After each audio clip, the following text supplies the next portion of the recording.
Welcome back to Bærekraftig facilitation again.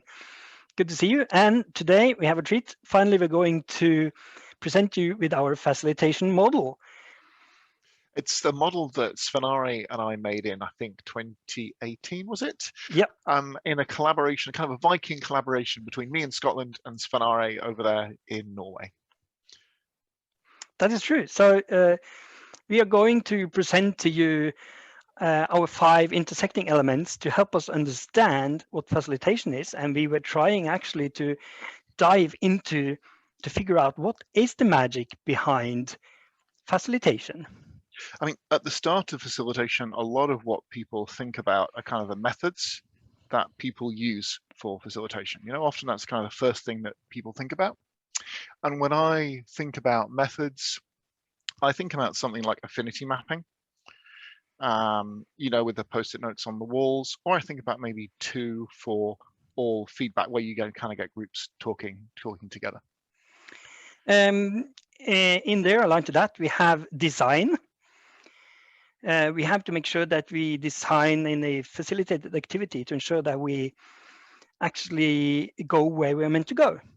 Examples of that might include, say, open space, which is a certain type of facilitated model, but actually often, like a good chaired meeting, is kind of, I would say, a form of facilitation. You talked about where we want to go just then, Scenario. Well, that speaks to kind of the goal. And this is something which we kind of wanted to focus on in the model, thinking, well, actually goals from big to small are really something that we need to focus on to get right what we use in how we design the intervention through to the methods. But it goes further than this, doesn't it, Svenari? It does. We have also thinking about abilities as one of the items in the model. So now we're talking about the facilitators' interpersonal abilities. So that might be whether they're disciplined and can keep time, but maybe also whether they're playful and able to open that up to kind of more broader, kind of fun conversations.